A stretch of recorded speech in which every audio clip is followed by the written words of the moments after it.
Neuralink, Elon Musk உடைய one of the biggest company. இந்த கம்பெனிக்கு இந்த 2022 அப்படிங்கிறது ஒரு மிகப்பெரிய வருஷமா இருக்க போகுது. இந்த கம்பெனி ஆரம்பிக்கப்பட்டதுக்கு உண்டான நோக்கம் இந்த வருஷம் நிறைவேற போகுது.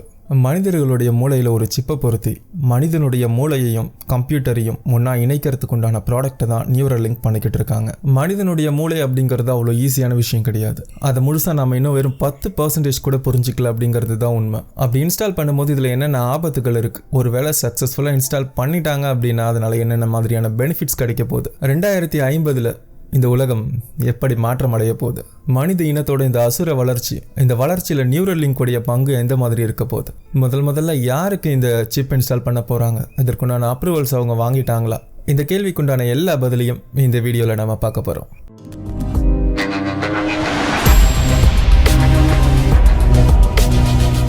நீங்கள் இன்னும் நம்ம சேனலை சப்ஸ்கிரைப் பண்ணலன்னா மறக்காமல் சப்ஸ்கிரைப் பண்ணிக்கோங்க. கூடவே அந்த பெல் ஐக்கானை ப்ரெஸ் பண்ணி ஆல் நோட்டிஃபிகேஷன் எனேபிள் பண்ணிக்கோங்க. அப்போ தான் நம்ம சேனலில் போடுற எல்லா வீடியோக்குண்டான நோட்டிஃபிகேஷன்ஸ் உங்களுக்கு வரும். 2020 சக்ஸஸ்ஃபுல்லாக பன்றிகளோட மூளையில் இந்த சிப்பை பொருத்தி பரிசோதனை பண்ணி பார்த்தாங்க.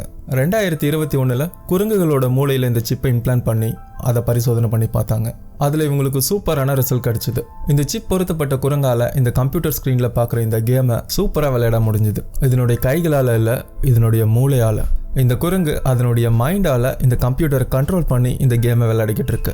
இதனுடைய தொடர்ச்சியாக தான் 2022 மனிதர்களுடைய மூளையில இந்த சிப்பை இன்ஸ்டால் பண்ணி மனிதனுடைய மூளையையும் கம்ப்யூட்டர்ஸையும் ஒன்னா இணைக்க போறாங்க.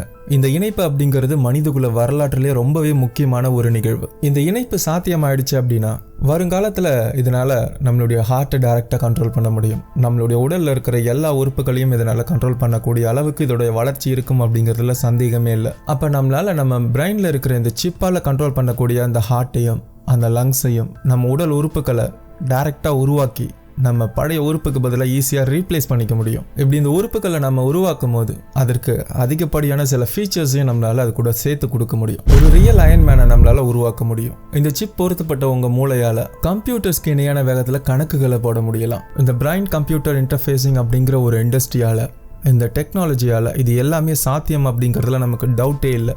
கண்டிப்பாக இது வரப்போகுது.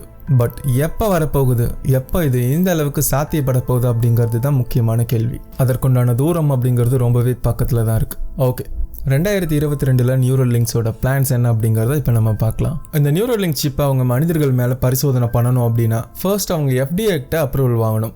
FDA அப்படிங்கிறது US கவர்மெண்ட்டோடைய ஃபுட் அண்ட் ட்ரக் அட்மினிஸ்ட்ரேட்டிவ் அப்படிங்கிற ஒரு அமைப்பு. அந்த நாட்டு குடிமக்களுடைய ஹெல்த் அண்ட் சேஃப்டியை பாதுகாக்கிற கடமை இவங்க கிட்ட தான் இருக்கு. இவங்க அப்ரூவல் கிடைச்சாதான் நியூரலிங்கால மனிதர்கள் மேல பரிசோதனை பண்ணி பார்க்க முடியும். இதற்குண்டான அப்ளிகேஷன்ல நியூரலிங்க் உடைய எல்லா ரிசர்ச் டேட்டாஸையும் கொடுத்துருக்காங்க. இது ரொம்பவே பாதுகாப்பானது, நம்பகத்தன்மை வாய்ந்தது அப்படின்னு சொல்லி ரெக்வஸ்ட் பண்ணியிருக்காங்க.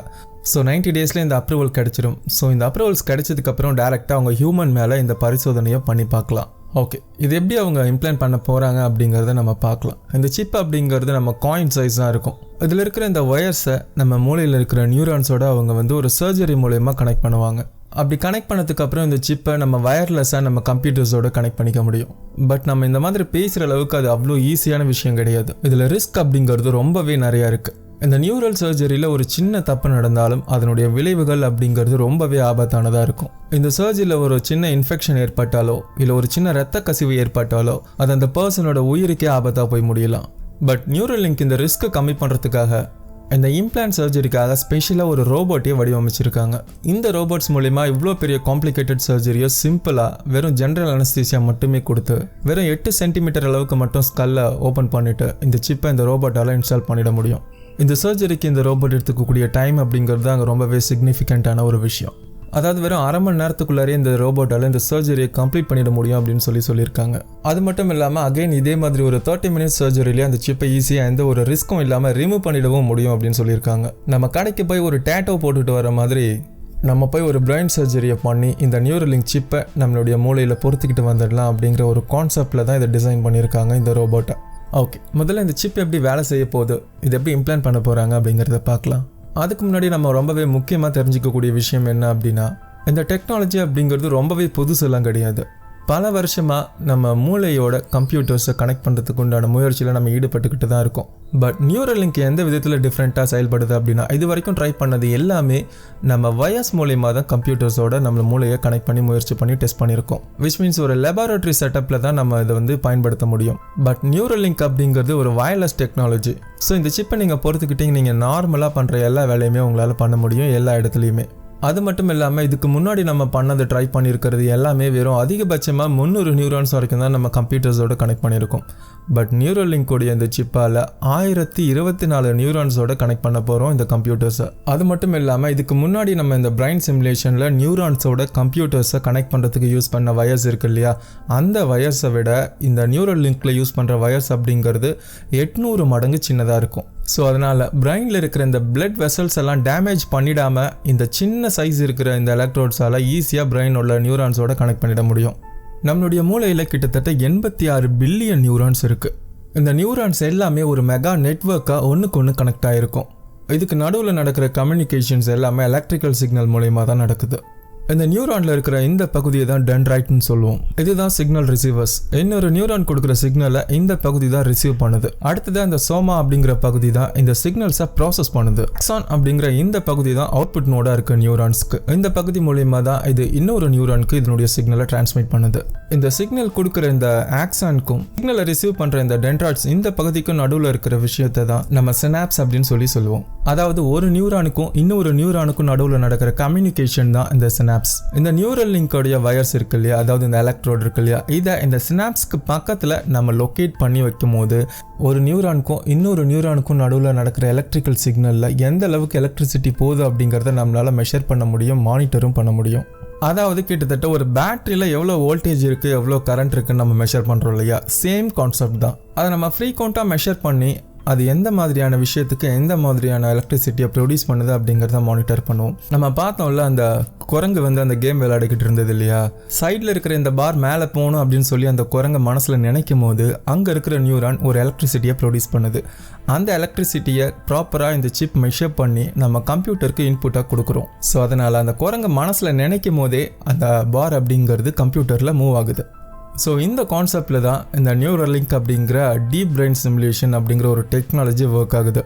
ஓகே, 2022 இந்த வருஷத்தில் முதல்ல நியூரலிங்கை யாருக்கு இன்ஸ்டால் பண்ண போகிறாங்க அப்படின்னா, ஸ்பைனல் கார்டில் சிவியர் இன்ஜுரியால் பேரலைஸ் ஆனவங்க, அதாவது முதுகு தண்டுவடத்தில் பெருசாக அடிபட்டு அந்த பிரெயினுக்கு உண்டான கம்யூனிகேஷன் முழுவதுமாக பாடியில் கட்டாக யார் இருக்காங்களோ அந்த மாதிரி ஒரு பேஷண்ட்டை தான் சூஸ் பண்ணி முதல்ல நியூரலிங்கை பரிசோதனை பண்ண போகிறாங்க. இந்த சிப் அப்படிங்கிறது ஒரு பேசிக் விஷயம்னு கூட சொல்லலாம். இப்போ நம்ம வெறும் ஆரம்ப கட்டத்தில் தான் இருக்கோம். இன் ஃபியூச்சரில் இந்த டெக்னாலஜி எல்லாரும் பயன்படுத்த ஆரம்பிக்கும் போது நம்மளுடைய இன்டெலிஜென்ஸ் அப்படிங்கிறது நம்மளுடைய சிப்பை பொறுத்து கூட இருக்கலாம். அதாவது இப்போ ஐஃபோன் வருது இல்லையா, 10, 11, 12ன்னு சொல்லிட்டு. ஸோ அதே மாதிரி நம்ம என்ன வெர்ஷன் சிப்பு நம்ம பிரெயினில் இன்ஸ்டால் பண்ணியிருக்கோம் அப்படிங்கிறத பொறுத்து கூட நம்மளுடைய இன்டெலிஜென்ஸ் இருக்கலாம். இந்த டெக்னாலஜியோட மெயின் டார்கெட்டை ஹியூமன் பிரெயினை ஆர்டிஃபிஷியல் இன்டெலிஜென்ஸோட சிங்க்ரனைஸ் பண்ணுறது தான். மனிதனுக்கும் இந்த மெஷினுக்கும் இருக்கிற மிகப்பெரிய வித்தியாசமே இந்த மெஷினால் ஈஸியாக எவ்வளோ பெரிய டேட்டாவை வேணாலும் ஞாபகம் வச்சுக்க முடியும், அதை ஈஸியாக ப்ராசஸும் பண்ண முடியும். ஒரு டேட்டாவை ஸ்டோர் பண்ணி 50 வருஷம் கழித்து நீங்கள் எடுத்து பார்த்தாலும் அந்த டேட்டா அப்படியே அதில் சேவ் ஆகிருக்கும். ஆனால் மனிதர்களுக்கு அப்படி கிடையாது. நம்மளால் எல்லா விஷயத்தையும் ஞாபகமும் வச்சுக்க முடியாது. எந்திரியன் படத்தில் வர சிட்டி ரோபாட் மாதிரி ஒரு வாட்டி ப்ரோக்ராம் பண்ணிக்கிட்டால் எல்லா விஷயத்தையும் நம்மளால் கற்றுக்கவும் முடியாது. பட் இந்த மிஷின்களால் மனிதர்களை மாதிரி யோசிக்க முடியாது. இந்த ஆர்டிஃபிஷியல் இன்டெலிஜென்ஸுக்கும் ஹியூமன் பிரெயின்ஸுக்கும் இருக்கிற இடைப்பட்ட தூரத்தை கம்மி பண்ணுறதுக்கு உண்டான மிக முக்கியமான வேலையை தான் இந்த டெக்னாலஜி பண்ண போகுது. விச் மீன்ஸ் மனிதனுடைய அடுத்த கட்ட மிகப்பெரிய வளர்ச்சியாக இந்த டெக்னாலஜி இருக்க போகுது அப்படிங்கிறதுல சந்தேகமே கிடையாது. ஆல்ரெடி நம்ம சேனலில் வந்துருக்கிற மெட்டாவர்ஸ் டெக்னாலஜியை பற்றின வீடியோவில் கூட இதை நம்ம கிளியராக மென்ஷன் பண்ணியிருப்போம்.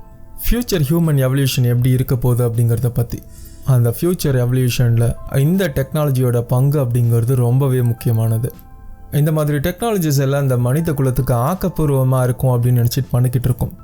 இது உண்மையிலேயே அந்த மாதிரி தான் இருக்க போதா, இல்லை மனித குலத்தோட அழிவுக்குண்டான ஆரம்பமாக தான் இந்த மாதிரியான வளர்ச்சிகள் இருக்க போதா? இதை பற்றி நீங்கள் என்ன நினைக்கிறீங்க அப்படிங்கிறத மறக்காமல் கமெண்ட் பாக்ஸில் மென்ஷன் பண்ணுங்கள். இந்த மாதிரி வீடியோக்கள் உங்களுக்கு பிடிச்சிருக்கா இல்லையா அப்படிங்கிறது நீங்கள் கொடுக்குற லைக்ஸ்லேருந்தும் கமெண்ட்ஸ்லேருந்து தான் எங்களுக்கு தெரிய வரும். ஸோ மறக்காமல் இந்த வீடியோ பற்றின கருத்துக்களை கமெண்ட் பாக்ஸில் மென்ஷன் பண்ணுங்கள். இந்த வீடியோ உங்களுக்கு பிடிச்சிருந்தா மறக்காமல் லைக் பண்ணுங்கள், உங்கள் ஃப்ரெண்ட்ஸ் எல்லாருக்கும் ஷேர் பண்ணுங்கள். To support our channel. Thanks for வாட்சிங்.